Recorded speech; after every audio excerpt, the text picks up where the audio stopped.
Little Red Riding Hood.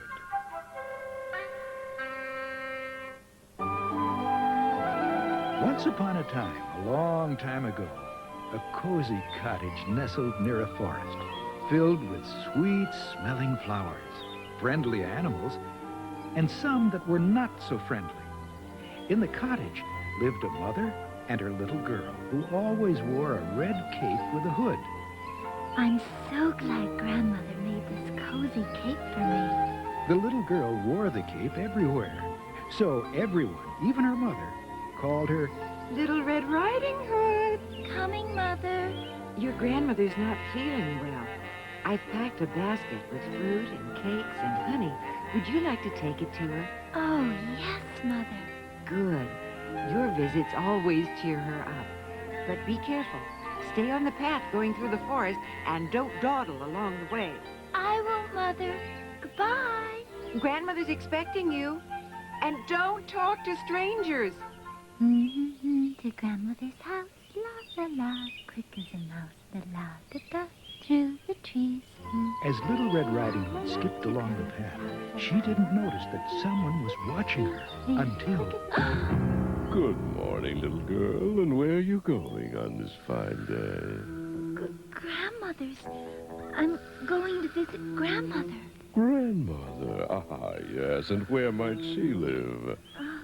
Through the forest. On the other side of the forest? A long way off for a little girl with a heavy basket. Yes, she's not feeling well, so I am taking her a treat. But I mustn't talk to you anymore. You're not my friend. A pity. Why, all these flowers are just waiting to be picked. They cheer your poor grandmother shut inside on such a lovely day. No, Mother said I must not dawdle along the way. Picking flowers is not dawdling. Why, they're right next to the path. Well, perhaps you're right. I'll pick just a few.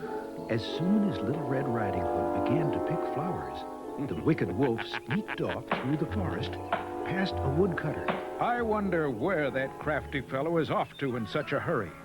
I'll bet he's up to no good.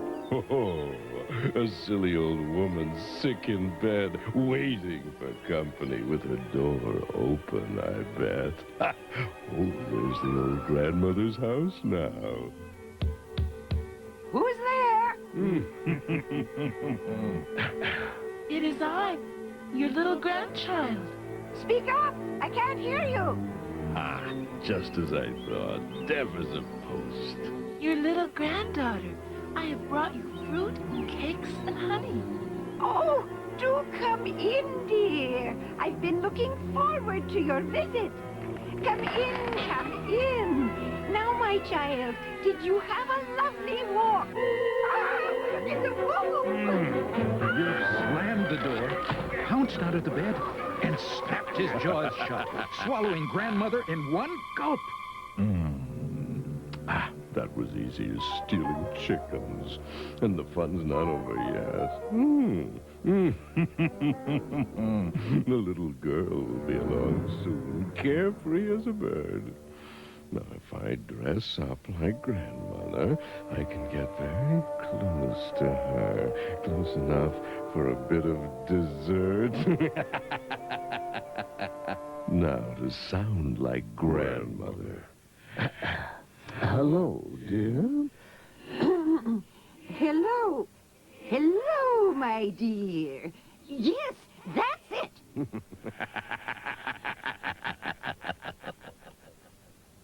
Meanwhile, Little Red Riding Hood skipped past the woodcutter. Good morning, Little Red Riding Hood. Good morning, friend Woodcutter. I'm going to Grandmother's. Have a nice walk. First the wolf sneaked past, and now Little Red Riding Hood. I wonder... But Little Red Riding Hood had no inkling of danger. There's Grandmother's house. Aha, who's that? The sweet child I've been waiting for? It's Little Red Riding Hood, Grandmother. Wonderful. I've been planning for your visit. I've brought you fruit and cakes and honey and a bunch of pretty wildflowers. I can't wait. come in, dear. The door is open. Oh, Grandmother, the forest was full of flowers. Grandmother, you look... Tired, dear. Very tired. Now come close and sing me a little song. La la la, I'll bring the tree. Oh, Grandmother, what big ears you have. Big ears? Why, the better to hear you with, my dear. Now come closer so I may hear your little song. But Grandmother, well, la la la with flowers sweet. But Grandmother, what big eyes you have. Big eyes? Why, yes, the better to see you with, my dear. Come closer. Let me see the lovely flowers you picked for me. But Grandmother... Just a little closer, dear, so that I can smell the flowers. Oh, Grandmother, what big teeth you have. Of course, my sweet child. That is to eat you with, my dear. The wolf sprang from the bed. Round and round the bed he chased her. I'll get you. I'll get you. Ha! You'll never get away. I'll get you. But the woodcutter, suspicious of the wolf, had followed Little Red Riding Hood. What a commotion! It's the wolf! Threw open the door. You terrible wolf! What have you done? You'll do no more! With one blow of his mighty axe, he destroyed the wolf and freed Grandmother. Oh, thank heavens you rescued me. But where is my grandchild? Where? The woodcutter pulled Little Red Riding Hood out from under the bed. Grandmother, you're safe. Are you all right, my child? You saved my life and Grandmother's. I'm so thankful that you are safe. Thanks to our friend, the woodcutter. Yes, how can we ever thank you? Well, I wouldn't mind a taste of the treat you brought your grandmother, young lady. Of course. Grandmother, that wicked old wolf tore my cape right here. Oh, my. A little mending will make it as good as new. But I'm happy that I don't have to repair you. And you never will, Grandmother.